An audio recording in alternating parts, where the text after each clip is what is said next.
¿no? Indicar las pruebas a realizar en la madre para controlar la gravedad de esta enfermedad, conocer las pruebas de laboratorio en el bebé y qué opciones de tratamiento tenemos frente a esta enfermedad.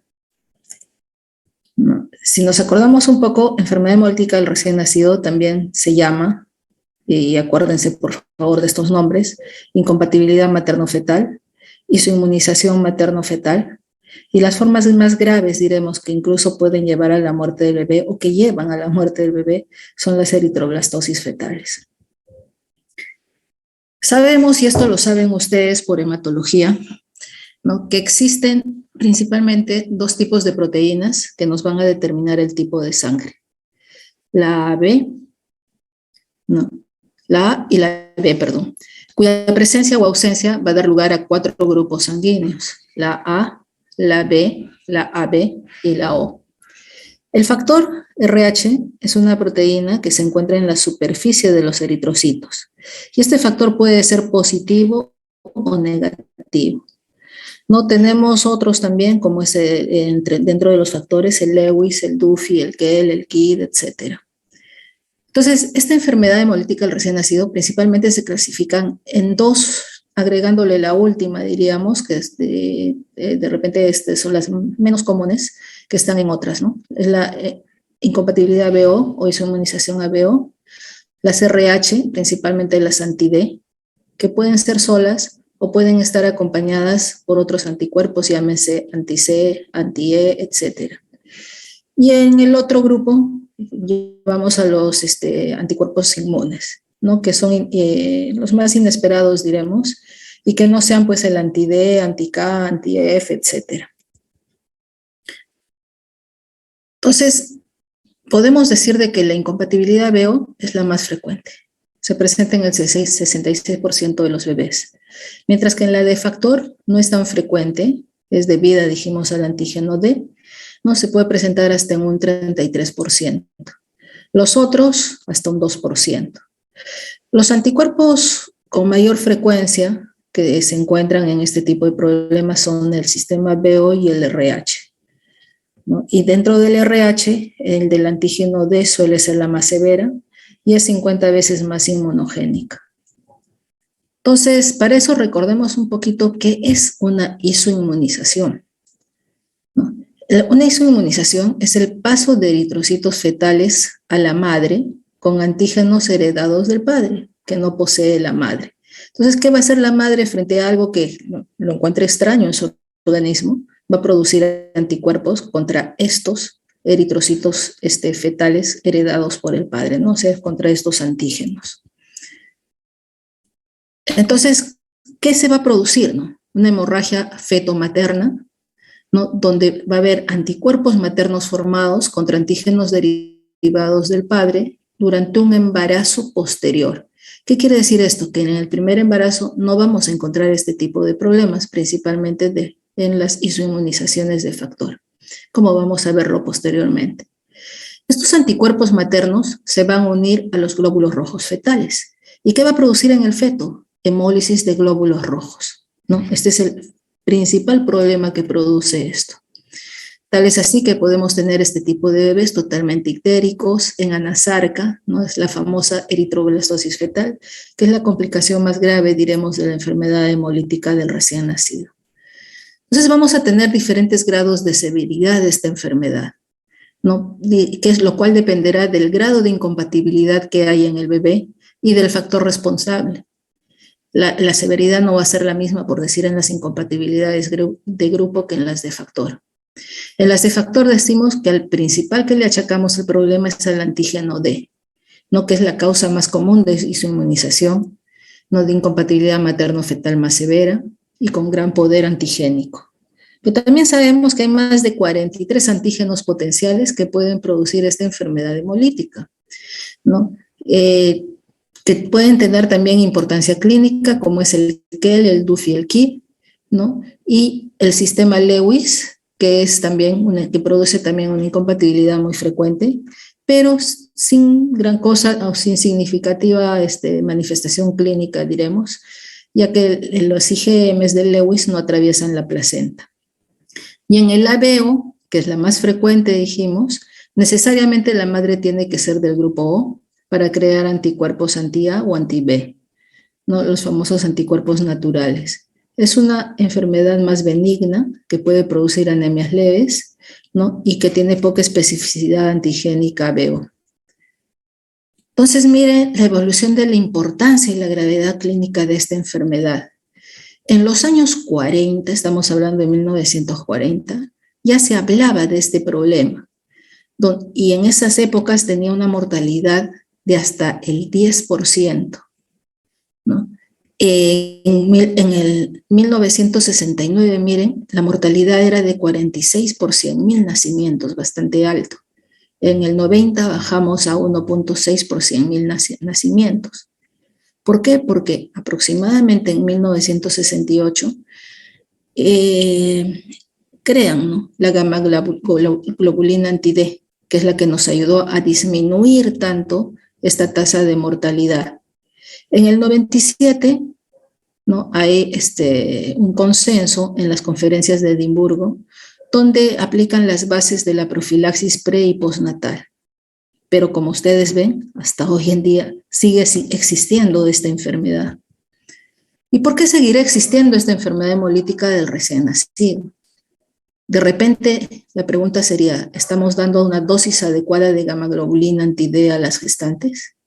¿O de repente no se les está administrando, como pasa en muchos hospitales acá, ya que de repente las madres no han hecho un control prenatal? ¿No? Esto principalmente las inmigrantes, que ahora tenemos bastantes venezolanas. De repente hay aumento de transfusiones de mujeres en edad fértil, ¿no? O también hay problemas de enfermedad hemolítica por anticuerpos diferentes al anti-D o por incompatibilidades de grupo. Entonces, ¿cuáles son las causas que producen esta isoinmunización materna? A la cabeza están las transfusiones fetomaternas, que puede ser sobre todo en el tercer trimestre del embarazo y durante el parto, como procesos patológicos como son el aborto, un embarazo ectópico, un traumatismo abdominal, o a veces también procedimientos obstétricos que hacen los ginecobstetras, como las biopsias coriales, amniocentesis, colgocentesis, ¿no?, donde va a haber ¿qué cosa? Transfusión de sangre incompatible a la madre con la creación de los respectivos anticuerpos.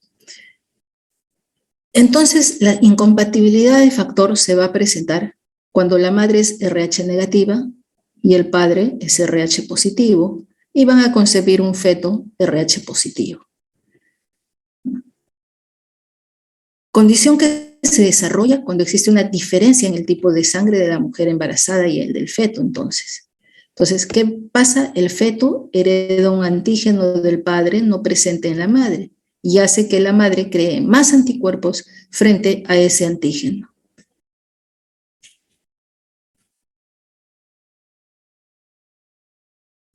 Este problema no pasa, diremos, en el primer embarazo. Entonces, el primer embarazo no va a estar afectado de este problema. ¿Por qué? Estos eritrocitos fetales que acceden al torrente sanguíneo, ¿no? Lo primero que va a crear la madre es anticuerpos anti-D, pero de IgM. Y los IgM tienen mayor peso molecular, por lo cual no pasan la barrera placentaria. Obviamente esto va a depender de la dosis de transfusión desde el feto que haya tenido esa madre, pero lo principal es esto. En el primer embarazo la madre empieza a crear esos anticuerpos, pero son de tipo IgM que no pasan la barrera. Ya para el segundo embarazo, ¿no?, ya la madre ya está sensibilizada, tiene una sensibilidad precoz, diremos. Entonces, ¿qué va a pasar? Ya no va a crear solo anticuerpos IgM, sino ya los IgG, que son de menor peso molecular, los cuales van a atravesar la barrera placentaria a partir de la semana 16 de gestación. Entonces, ¿qué se va a producir? La reacción está contra los antígenos RH y la destrucción de los eritrocitos fetales. Y a eso es que se le llama la enfermedad hemolítica perinatal. Evidentemente, esta enfermedad va a tener expresiones clínicas variables. Entonces, va a haber distintos grados de enfermedad hemolítica que pueden llevar incluso hasta la muerte, a la muerte fetal, perdón, al aborto en el segundo trimestre, porque todo eso va a depender del grado de destrucción de estos glóbulos rojos, que van a llevar a la anemia.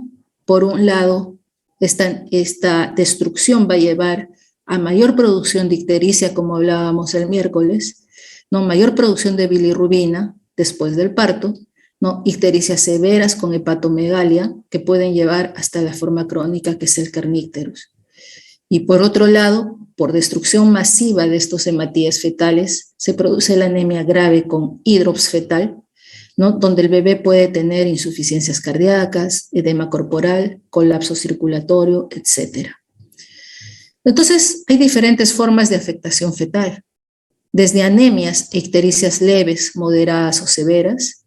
Puede haber hepatoesplenomegalia, petequias, hemorragias, o mi bebé puede nacer en anasarca, o puede ser ya empezar a hacer un cuadro de encefalopatía bilirrubinímica con hidros fetalis. Y quiero que recuerden algo. Cuando nosotros tenemos una isoinmunización de factor, clínicamente no va a primar la ictericia, va a primar la palidez por esta gran destrucción de glóbulos rojos que hay. Mientras que en las isoinmunizaciones de grupo va a primar más la ictericia. Ahí también hay ese tipo de diferencia. Y llegamos al punto, pues, de que nuestros bebés pueden nacer con esta enfermedad terrible que es la eritroblastosis fetal, ¿no? Donde puede producirse una hematopoiesis extramedular, insuficiencia cardíaca, citis, derrame pericárdico, todo lo cual va a llevar a hipoxia tisular, acidosis y muerte fetal. ¿Qué problemas postnatales nos ayudan a este tipo de cuadros también? La asfixia, la hipertensión pulmonar, la palidez, el edema, dificultad respiratoria, coagulopatías, ictericia, hipoglicemias, inclusive debido a hiperinsulinemia por hiperplasia de las células de los islotes del páncreas. Entonces, tenemos que hablar del famoso efecto tóxico de la bilirrubina. Evidentemente, los prematuros tienen condiciones especiales que predisponen a tener más efectos tóxicos que los atérmicos. Entonces, si recordamos un poco la clase del miércoles, tenemos que en el torrente circulatorio circula como bilirrubina no conjugada. Esta normalmente dijimos que iba a circular unida a la albúmina. Pero si hay disminución de esta albúmina, lo más probable es que tengamos mayor cantidad de bilirrubina no conjugada o bilirrubina libre en el torrente sanguíneo. Otra causa puede ser aumento de la producción de esta bilirrubina no conjugada, ¿no? Por ejemplo, una asfixia que va a ser mayor muerte de glóbulos rojos, un problema infeccioso igual, lo cual va a aumentar la producción de esta bilirrubina no conjugada. Esta bilirrubina no conjugada o libre que está circulando por el torrente sanguíneo pasa la barrera hematoencefálica, impregnando el tejido cerebral, donde lo que va a producir es apoptosis y necrosis celular, con compromiso en los ganglios basales, ¿no? Y daño neurológico inducido por esta bilirrubina no conjugada. ¿Qué factores entonces influyen en la hiperbilirrubinemia y en el kernícterus? Para hiperbilirrubinemia, bebés menores de 38 semanas, hijo previo con ictericia neonatal que requirió fototerapia, lactancia materna exclusiva, ictericia durante las primeras horas de vida, que dijimos que toda ictericia en las primeras 24 horas de vida era patológica. Y factores de riesgo para que en kernícterus, ¿no?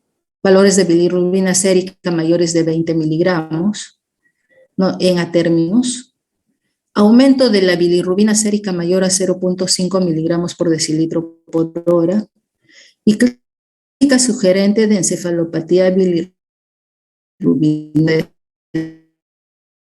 de tendencia a la edad, succión débil, aparte obviamente de la ictericia y la palidez. Hasta llegar al famoso kernícterus. ¿Qué pasa, dijimos?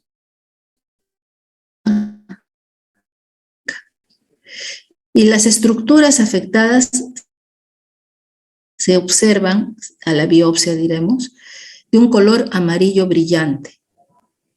Por lo que ya dijimos, ¿no?, que la bilirrubina no conjugada, no unida, cruza esta barrera hematoencefálica y como esta es soluble en lípidos, penetra las membranas neuronal y glial. Se cree que la bilirrubina es tóxica para las células nerviosas. Si me preguntan por qué mecanismo se produce esta neurotoxicidad, pues todavía hasta ahora no se conoce específicamente el mecanismo por el cual se produce. Kernicterus, van a quedar para toda su vida con síntomas neurológicos permanentes graves, como es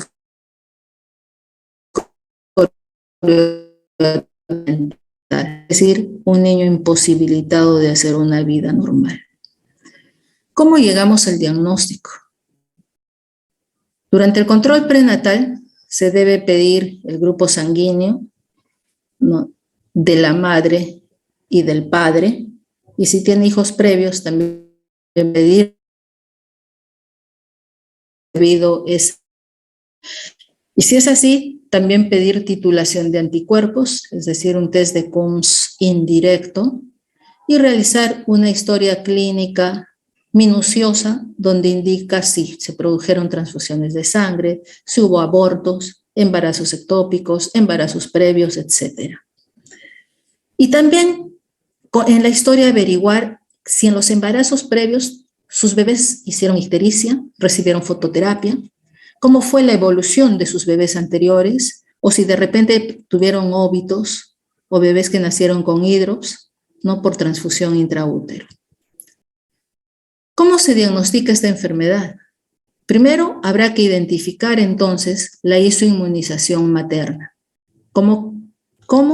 Mediante la detección de anticuerpos maternos, con el método de aglutinación inmunológica, es decir, con el método del test de Coombs indirecto, que va a detectar anticuerpos antieritrocitarios en el suero materno. Al bebé, una vez que nazca, le podemos pedir el test de Coombs directo, que va a detectar anticuerpos pegados a la membrana de los hematíes fetales.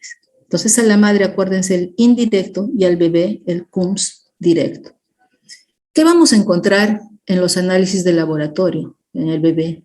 Anemia, hiperbilirrubinemias, aumento de reticulocitos, trombocitopenias, leucopenias, Coombs directo positivo, hipoalbuminemias, etc.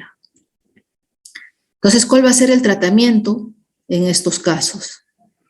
¿Cuál va a ser el objetivo del tratamiento en la enfermedad hemolítica?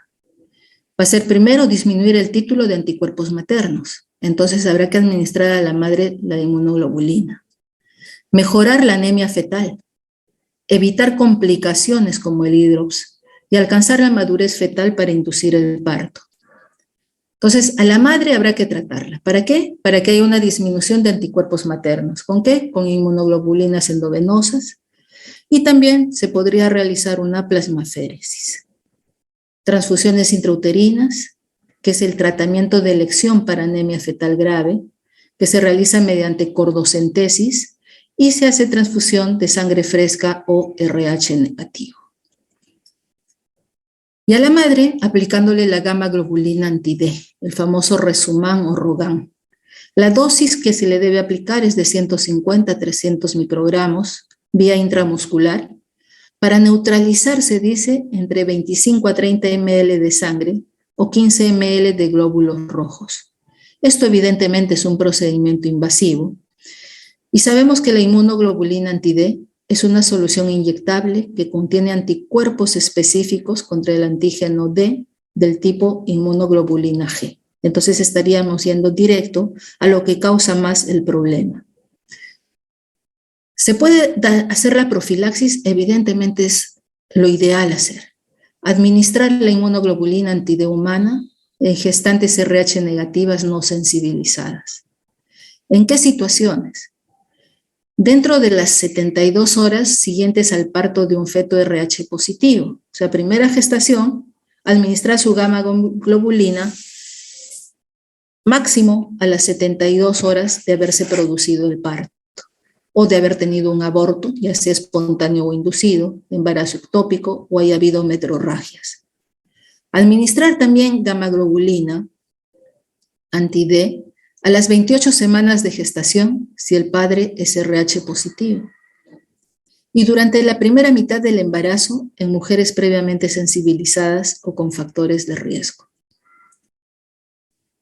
Vamos a hablar ahora un poquito de lo que es la isoinmunización de grupo, o sea, del famoso ABO. La incompatibilidad ABO fue descrita por primera vez en 1944 por Halbrecht. Esta se deriva evidentemente de la acción de los anticuerpos maternos anti-A o anti-B sobre los eritrocitos fetales del grupo correspondiente. Entonces, necesariamente la madre tiene que ser O y el bebé A, B o AB para producirse esta isoinmunización. Esta puede ocurrir desde el primer embarazo. Se dice que no son casos graves.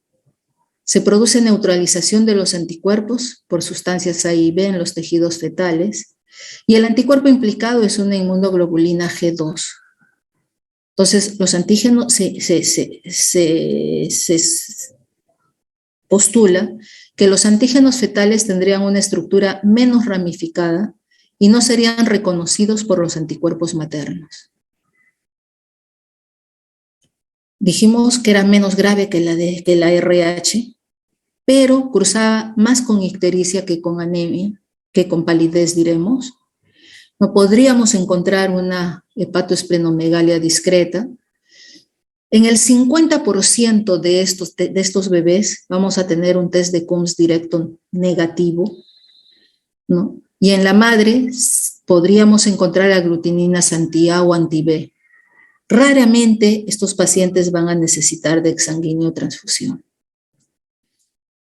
Se clasifica en 3 grados, leve, moderado y severo. El leve, lo más probable es que no requiera exsanguíneo transfusión. Es cuando encontramos una hemoglobina de cordón mayor de 14 con bilirrubina no mayor de 16. En la moderada ya encontramos hemoglobina de cordón entre 8 a 13, ascenso de bilirrubina y hepatoesplenomegalia moderada. En la severa ya es compatible con hidros fetal. ¿Qué pruebas de laboratorio debemos pedir si sospechamos de una incompatibilidad, sea de grupo o de factor? Son las llamadas pruebas de cordón. Acuérdense por ese nombre. Pediremos un grupo sanguíneo y factor, un hematocrito y hemoglobina, bilirrubinas totales y fraccionadas, reticulocitos, test de Coombs directo y, en lo posible, examen de frotis de sangre periférica. Entonces, acá les estoy mostrando un cuadrito de las diferencias que hay entre la incompatibilidad, sea de factor y de grupo. Ya dijimos, para la de factor, madre necesariamente RH negativa, y en la de grupo, madre necesariamente sea del grupo O. El hijo debe ser RH positivo, y si es de grupo, A o B. En los dos vamos a encontrar los anticuerpos de tipo inmunoglobulina G. Aparece en el primer bebé en el 50% ABO, mientras que es muy raro, salvo que haya tenido transfusiones anteriores, ¿no?, en la primera gestación en la madre. La gravedad progresiva se da más en el de factor que en el ABO. Muerte por D-drops es más frecuente en el RH, igual que la anemia grave. Podemos seguir, Coombs directo positivo, más en el de factor que en el de ABO. Dijimos que 50% eran negativos, ¿no? Manejo prenatal debería haber siempre en las incompatibilidades de factor, ¿no? Generalmente llegan a exsanguíneo transfusión las de factor, ¿no?, recibiendo luego fototerapia complementaria. ¿Cuál va a ser entonces el tratamiento de estas enfermedades hemolíticas del recién nacido? Es decir, ¿cuál es el tratamiento postnatal? El objetivo de este va a ser evitar la mortalidad y la neurotoxicidad inducidas por la bilirrubina en neonatos. Ojo, no es bajarle la bilirrubina, los niveles de bilirrubina, ¿no?, sino evitar que esto pase a través de la barrera hematoencefálica. y prevenir, obviamente, que la bilirrubina sérica alcance concentraciones potencialmente neurotóxicas. Entonces tenemos, diríamos, hasta 3 tipos de tratamiento. Nos quedamos ya solo con ellos. La fototerapia, la exsanguinotransfusión y la gamma globulina. Acuérdense de este cuadrito, el famoso normograma de Butani, donde vamos a identificar a nuestro bebé de acuerdo a la edad, al tiempo de vida postnatal que tiene, ¿no? En qué zona de riesgo se encuentra de acuerdo a los valores de bilirrubina que le encontremos a nuestro bebé. Y de acuerdo a ello iremos viendo qué tipo de tratamiento le vamos a dar, no sea por las tablas NICE, las guías NICE de ictericia, ¿no? Que acá están también de acuerdo al tiempo de vida, y el valor de bilirrubina, a quienes indicar fototerapia, que serían las líneas azules, y a quienes exsanguinotransfusión, las rojas, de acuerdo a la edad gestacional de nuestro bebé. Podemos utilizar también las de la Academia Americana de Pediatría, que han salido el año pasado, que, bueno, a mis grupos de práctica ya les he estado pasando el link para irlo viendo, ¿no? Y que les mostré también el miércoles en la clase anterior. Entonces, hablamos un poquito más en relación a lo que es la fototerapia. El objetivo de la fototerapia va a ser disminuir los niveles séricos de bilirrubina indirecta. ¿Para qué? Para evitar la neurotoxicidad. Tiene 3 mecanismos principales esta fototerapia, que es la fotooxidación, la fotoisomerización y la isomerización estructural. De preferencia se debe usar la luz azul, que produce 2 isómeros, de bilirrubina, que sería la fotobilirrubina, y la lumirrubina, que son eliminadas a través de la orina y de las heces. La fotooxidación es la destrucción física de la bilirrubina en productos más pequeños y polares para ser excretados. La fotoisomerización es la vía principal de excreción, en la que la bilirrubina permanece igual, pero con distinta conformación especial, que son los isómeros de los que le hablábamos, especialmente la lumirrubina. Este cuadrito nos ayuda a ver eso, ¿no? En los mecanismos de acción de la famosa fototerapia. ¿Qué factores importantes deben haber para que esta fototerapia sea eficaz? Miren, la distancia del bebé con la fuente de luz. Se dice que debe ser no más de 20 centímetros. Los ojos deben estar cubiertos, igual que los genitales, para evitar daños. El espectro de luz, dijimos que el azul era más eficaz y que debería estar entre 460 y 490 nanómetros. La irradiación también entre 430 a 400 nanómetros, y el área de la piel debe ser extensa, la expuesta a la fototerapia. Cuanto más piel descubierta haya, mejor. Tipos de luz, dijimos la mejor, la azul, que tiene una longitud de onda entre 470 y 500 nanómetros, tiene mayor efecto de isomerización configuracional e isomerización estructural. La luz blanca tiene longitud de onda entre 450 a 470 nanómetros. Su acción es más de fotooxidación y produce isómeros configuracionales que pueden ser reversibles. ¿Qué recomendaciones debemos tener a un bebé que le indicamos fototerapia? Primero, que el bebé debe estar totalmente desnudo, exponiendo toda su piel a la luz. No se debe interrumpir la lactancia. Se recomienda poner al pecho a estos bebés cada 2 horas para compensar, evidentemente, el aumento de pérdidas insensibles que se producen con la fototerapia. Cubrir los ojos, ya que puede tener efectos deleterios en el niño, y controlar la temperatura cada 6 horas, ya que podemos producirles sobrecalentamiento o de repente en invierno también hipotermias a estos bebés. ¿Qué efectos adversos tiene la fototerapia? El famoso síndrome del niño bronceado, ¿no? Que es cuando la bilirrubina directa está más de 2 o es más del 20% de la bilirrubina total, se puede producir este tipo de problema. que es la coloración grisácea o marrón en piel, suero y orina. Una vez que se le suspende la fototerapia, el bebé vuelve a su color original. Hasta ahora sé que a nivel mundial solamente se ha reportado, por esto del bebé del niño bronceado, un caso de muerte por este tipo de problema, pero principalmente es una complicación benigna.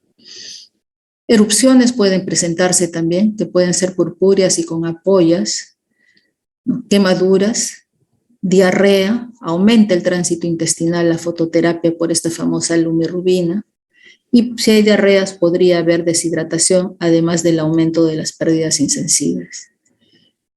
Si mi bebé está con fototerapia, pero sus valores me indican que necesita exsanguíneo transfusión, pues también deberé indicar este exsanguíneo transfusión, ¿no? Mediante la canalización de la vena umbilical, ¿no? por donde extraeremos la sangre inmunizada, diremos, del bebé, y administraremos una sangre no isoinmunizada del donante a ese bebé. Es un procedimiento eficaz para eliminar componentes sanguíneos anormales y toxinas circulantes. ¿Qué se hace? El miércoles hablábamos de administrar en alícuotas, es decir, extraer gradualmente la sangre del niño y reemplazarla con sangre total o plasma fresco, de acuerdo a lo que necesite nuestro bebé, pero generalmente las exsanguíneos se hacen con sangre total. Las alícuotas dijimos que eran pequeñas cantidades de sangre que extraíamos y después colocábamos de la sangre del donante esa misma cantidad y que más o menos la calculábamos multiplicando el peso por 0.7. Y decíamos que por decir un bebé que pesaba 3 kilos, 7 por 3, 21, podíamos sacar sangre e introducir sangre aproximadamente 21 cc o 20 cc que tenemos las jeringas de 20. No, estas iban a ser lentas, ¿no? Cada extraída de sangre y cada administrada de sangre demorar siquiera 1 minuto por extracción. ¿Cuánto debe demorar una exsanguíneo transfusión? Como mínimo 45 minutos y llegar hasta la hora, no más tiempo tampoco. ¿Cuáles van a ser los objetivos de la exsanguíneo transfusión? Retirar glóbulos rojos sensibilizados, retirar la bilirrubina, retirar los anticuerpos, aportar albúmina y evidentemente también corregir la anemia. Eliminar entonces las células sensibilizadas, reducir el nivel de anticuerpos maternos. Con una exsanguíneo transfusión debemos eliminar aproximadamente el 60% de la bilirrubina del plasma, que va a resultar en una depuración del 30 a 40% de la bilirrubina total. Me pueden decir, ¿y por qué no le saco todo? Porque no le puedo sacar más de la volemia que tiene nuestro bebé. Por eso es que post-exsanguíneo transfusión, mi bebé debe continuar en fototerapia. Corregir la anemia al proporcionarle sangre. Muchas veces le dejamos en positivo. ¿Qué quiere decir? Al terminar y casi al terminar la exsanguíneo transfusión, le podemos hacer una transfusión de sangre para mejorar esa anemia que tiene. Es decir, si yo le voy a pasar por decir 300 cc de sangre y voy a retirar 300, pues no retiraré 300. De repente mi bebé pesa 2 kilos, a 10 le dejaré. Es decir, le retiraré 280, pero le paso 300 cc. Entonces le estoy dejando en positivo más 20 para corregir esta anemia. La sustitución con plasma de un donante va a restaurar la albúmina y cualquier factor de coagulación necesario. ¿Se puede producir rebote? Sí. Sí se producen rebotes, por eso es que hay que seguir controlando esta bilirrubina y muchas veces se puede hacer una nueva exsanguíneo transfusión de acuerdo a lo que vayamos encontrando en los análisis de laboratorio. ¿Las exsanguíneo transfusiones se hacen solamente para prevenir este tipo de problemas? No. También hay otras indicaciones, ¿no? Como eliminación de toxinas, es decir, eliminación de productos metabólicos como puede ser aminoácidos, amonio, sobredosis de fármacos, exceso de administración de lípidos, toxinas bacterianas. También se usa para regular el nivel de hemoglobina. ¿no? En una anemia grave con volumen sanguíneo normal o elevado, policitemias, también hacemos exsanguíneos parciales, ¿no? Alteraciones de la coagulación. En una coagulación intravascular diseminada también hay indicación de exsanguíneo transfusión. O también en casos de malaria, de anemia de célula falciforme, etc. Claro, la principal indicación es para regular los niveles de antígenos anticuerpos, mediante eliminación de anticuerpos en las enfermedades isoinmunes, aumento de inmunidad en sepsis, eliminación de anticuerpos en enfermedades maternas como lupus eritematoso, etc. Entonces, ¿qué cantidad de sangre yo voy a pedir para hacer la exsanguíneo-transfusión? Se recomienda hacer una exsanguíneo-transfusión, ¿no?, con 2 veces el volumen circulante, o sea, 2 veces la volemia. Sabemos que la volemia no es igual en los prematuros que en los atérmicos. En los prematuros es de 90 a 110 ml por kilo, en el atérmino 80 a 100. Multiplicado por 2, estamos hablando de 180 a 220 en el prematuro por kilo, y en el atérmino de 160 a 200 ml por kilo de volemia. Por ejemplo, mi bebé pesa 3 kilos y le quiero hacer a 100 ml por kilo de volemia, o sea, el mayor porque está amarillo, está pato mi bebé. Entonces digo, 2 veces la volemia son 200. Por 3 son 600 ml de sangre que debo pedir para hacer este recambio sanguíneo.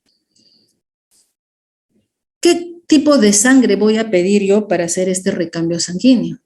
Si la incompatibilidad es de factor, lo que voy a pedir es grupo sanguíneo y factor de la madre, o sea, O negativo. Si es una incompatibilidad OA, o sea, de grupo, madre O, bebé A, pediré el grupo de la madre y el plasma del bebé. Si es un OB, igual. Grupo O de la madre y plasma B del bebé. Si es RH más una incompatibilidad OA, el grupo de la madre más el RH positivo. Y así pidiendo de acuerdo a lo que necesite nuestro bebé. ¿Cuáles serían las potenciales complicaciones de una exsanguíneo-transfusión? Por los propios componentes sanguíneos per se pueden producir infecciones si es que esa sangre no es estéril, aséptica. Hipocalcemia, sabemos que la sangre viene citratada, es decir, con baja cantidad de calcio por el citrato de sodio que se usa, por lo cual debemos administrar cada 100 cc que yo haga el exsanguíneo, ir administrando 1 cc de gluconato de calcio para prevenir esta hipocalcemia. Puede también, si tiene mucho tiempo esta sangre, producirse hipercalemias, ¿no? Puede también haber hipoglicemia, acidosis, trombocitopenia, etc. Y complicaciones por el catéter que estoy utilizando. De repente he introducido mucho el catéter, puedo producir arritmias.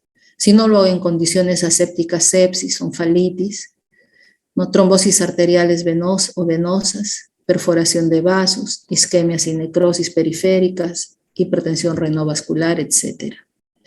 Y por último, el tratamiento con gamma globulina. ¿En quiénes usar? La evidencia apoya su uso, la inmunoglobulina endovenosa, ¿no? Pero está asociada a fototerapia en enfermedad hemolítica asociada, sea a incompatibilidad de grupo o de factor. Entonces, ¿en quiénes nada más usar la famosa inmunoglobulina endovenosa? Cuando yo tengo una isoinmunización de factor o de grupo. Hay distintos regímenes, pero se recomienda administrar esta inmunoglobulina endovenosa 500 miligramos por kilo en al menos 4 horas, o sea, a goteo bien lento. Otras terapias me pueden decir el fenobarbital, qué sé yo. Ninguna ha demostrado efectividad en el tratamiento de hiperbilirrubinemia. Ni incluso la transfusión de albúmina para que sea una más bilirrubina indirecta, no ayuda de nada. ¿Cuáles son los mecanismos propuestos de esta inmunoglobulina endovenosa? Esta inmunoglobulina bloquea los receptores Fc, reduciendo la hemólisis y reduce la formación de bilirrubina. así como acelera el catabolismo de inmunoglobulina G, disminuyendo así los anticuerpos circulantes. Les agradezco por vuestra atención. Si hay preguntas, estamos para contestarlas. Creo que estoy a tiempo, ¿sí? ¿Preguntas, jóvenes?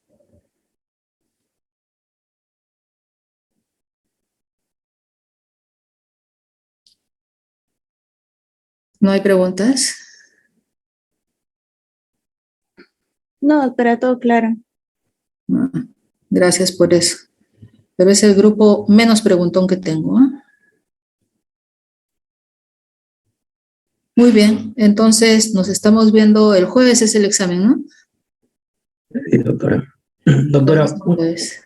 Sí, voy a tomarle una foto del grupo que va. no voy a salir, más bien voy a apagar la grabación. Gracias, doctora. Recording stopped.